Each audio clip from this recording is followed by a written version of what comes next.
He was right about everything. The planes, the ships, the future of war itself. And they destroyed him for it. September 1925. Brigadier General William Mitchell stood before reporters in San Antonio, Texas. Behind him, the wreckage of a naval airship still smoldered. 14 sailors dead. The Navy had called it an accident. Mitchell called it something else. He was 45 years old. A World War I air commander, a man who had seen the future from the cockpit and understood what the ground could not. For years, he had tried to warn them quietly. Memos, reports, demonstrations where his pilots sank battleships from the sky while admirals watched in silence. They had ignored every word. July 1921. The Chesapeake Bay. Mitchell had arranged a test.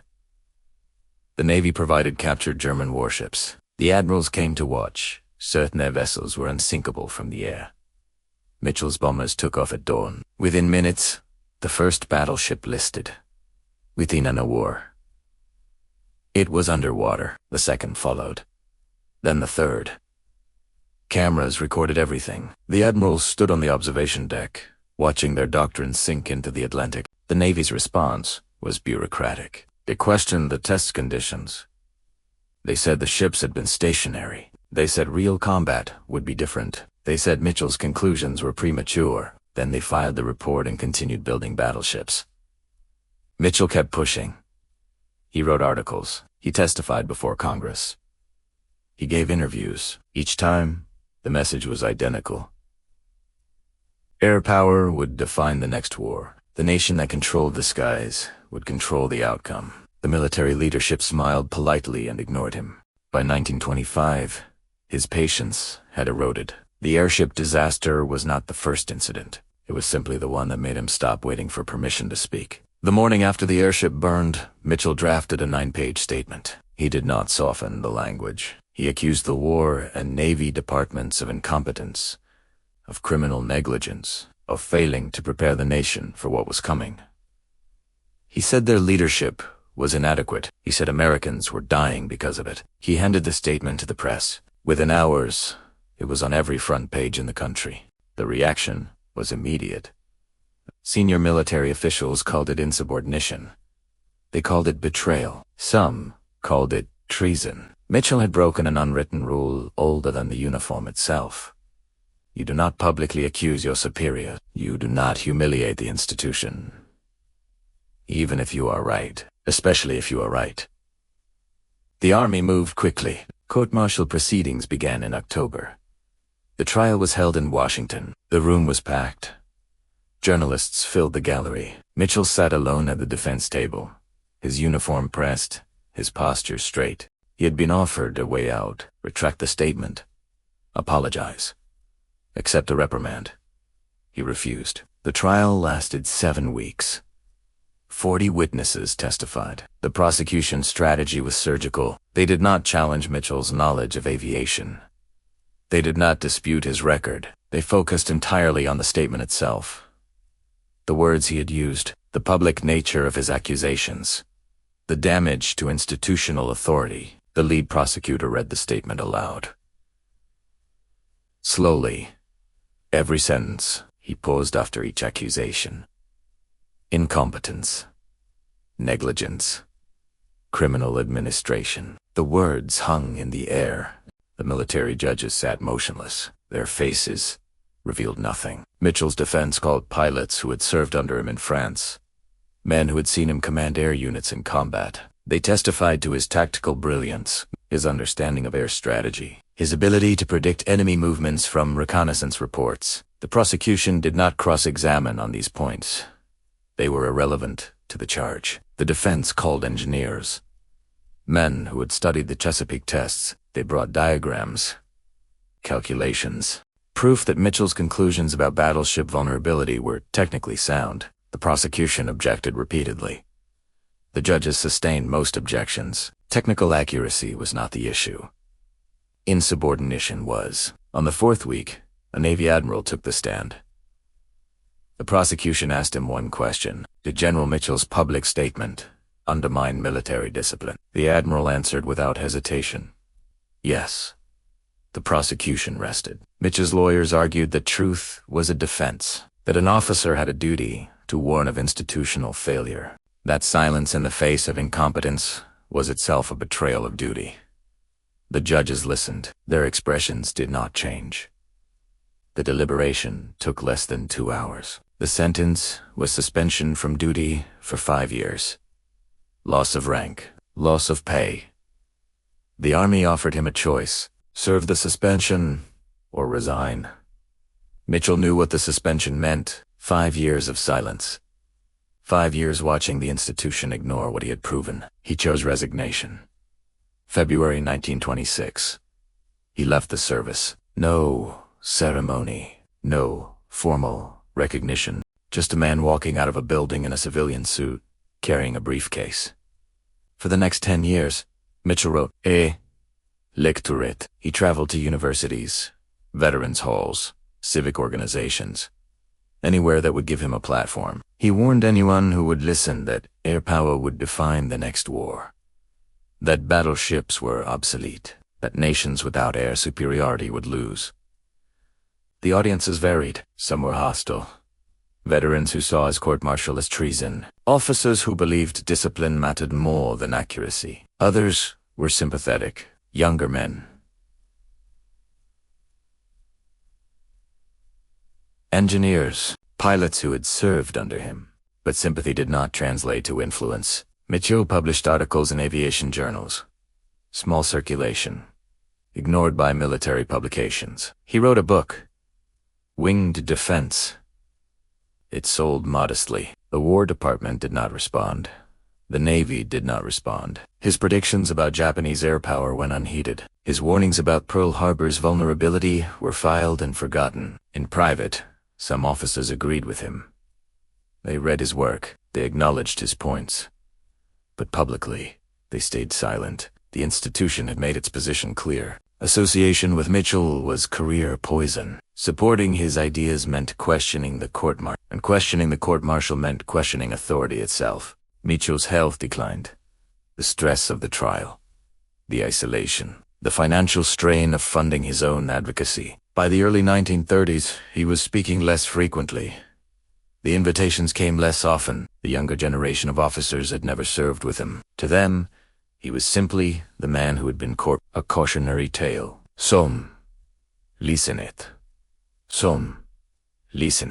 Most dismissed him as a man who could not accept discipline. As a troublemaker, in 1936, William Mitchell died of heart failure. He was 56 years old. The military did not send representatives to his funeral. No official statement was issued. The newspapers ran brief obituaries. Most focused on the court-martial. 5 years later, Japanese planes attacked Pearl Harbor. The battleships Mitchell had said were vulnerable burned in the harbor. 8 sunk or damaged. Over 2,000 dead. The attack came from the air, exactly as Mitchell had predicted. The Pacific Fleet, concentrated in a harbor Mitchell had specifically named as indefensible, was crippled in 2 hours. Within weeks, the military began emergency expansion of air forces. The doctrine Mitchell had advocated became policy overnight. The bombers he had called essential went into mass production. The officers who had testified against him now implemented his strategies without acknowledging the source. The war he had predicted unfolded exactly as he had described. Air superiority determined outcomes in Europe and the Pacific. Battleships became support vessels. Carriers became the center of naval strategy. Every major victory relied on the air power Mitchell had begged them to develop 15 years earlier. After the war, the institution reconsidered. Posthumously, they promoted him to Major General. The paperwork was processed quietly. A ceremony was held. His family attended. The officers who spoke praised his vision. They called him ahead of his time. They did not mention that they had court-martialed him for being ahead of their time. They named a bomber after him. The B-25 Mitchell. It became one of the war's most effective medium bombers. Thousands were built. Pilots flew them in every theater. The Doolittle raid used B-25SA. The plane that bore Mitchell's name struck Tokyo. The irony was not lost on historians. They inducted him into the International Air and Space Hall of Fame. They erected monuments. They wrote his name into textbooks. They called him a visionary. Pioneer. The father of the United States Air Force. The same institution that had stripped his rank now claimed him as their intellectual founder. But in 1926, when it mattered, when he was still alive to see it, they called him insubordinate. They took his rank. They ended his career. They made sure his warnings were buried with his reputation. Mitchell never lived to see the planes he fought for darken the skies over Europe and the Pacific. He never saw the Air Force become a separate branch of the military in 1947. He never heard the bombers named after him roar overhead. He'd never read the textbooks that called him right. He spent his final decade outside the institution he had tried to save, watching it ignore him until it was almost too late. The trial records remained sealed for years. The statements he made, the witnesses who confirmed he was right, the evidence that the court had convicted a man not for being wrong, but for being right too loudly. When the records were finally opened, they showed what everyone already knew. Mitchell had been punished for telling the truth. In a system that valued silence over correctness, the transcripts revealed something else. During deliberations, one judge had raised a question. If Mitchell's technical assessments were accurate, should that influence the verdict? The senior judge responded immediately. Technical accuracy was not the charge. The vote proceeded. Years later, a military historian reviewed the case. He wrote that Mitchell's court-martial was not about facts. It was about control. The institution could not allow an officer, no matter how qualified, to publicly challenge authority, because if one man could do it, others might follow. And if others followed, the structure itself would fracture. So they made an example of him. Mitchell understood this. In his final speech before the court, he said he knew what the verdict would be. He said he accepted the consequences. He said some truths cost more than silence, and some silences cost more than truth. The court did not respond. The next day, they announced the conviction. The night after his conviction, Mitchell returned to his quarters. He removed his uniform. He folded it carefully, smoothed the creases, aligned the medals. He placed it in a trunk. He never wore it again. Decades later, the Air Force Academy displayed that uniform in a glass case. Beside it, a plaque. It called him a prophet. It called him courageous. It called him right, but the uniform remained folded. A reminder that the institution had valued order over foresight, that it had chosen to punish the man who tried to prepare them. The pilots who flew the B-25 Mitchell into combat during World War II often did not know the name belonged to a man. They knew it as a plane. Fast, reliable, effective.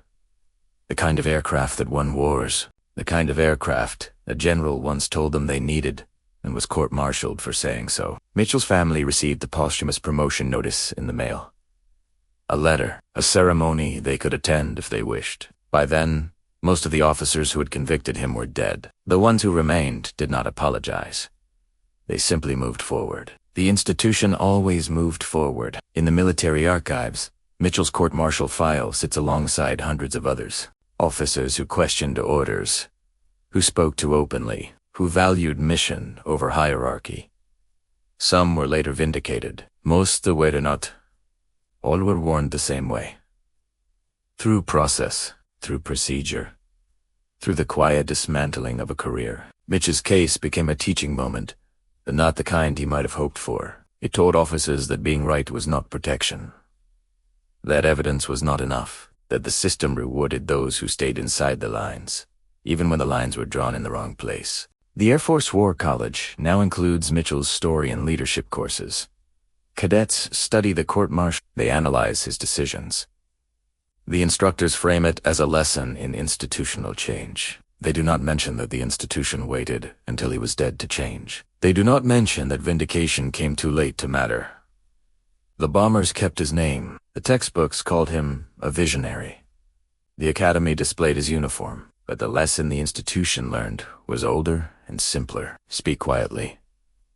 Follow the chain. Wait for permission. Because the man who breaks the rules, even when he is right, will not be there to see himself proven correct. William Mitchell was right about the future of air power. He was right about the vulnerability of battleships. He was right about the necessity of a strong, independent Air Force. He was right about Pearl Harbor. He was right about everything that mattered, and they destroyed him. Anyway, in the end, the institution gave him back his rank. They gave him monuments. They gave him history. They gave him honors. They named aircraft after him. They wrote his theories into doctrine. They built the Air Force he demanded. But they never gave him the one thing that might have mattered while he still breathed. They never gave him the chance to be right without being punished for it. Some truths are expensive. Some costs are permanent. And some men pay the full price long before the world admits they were owed nothing at all.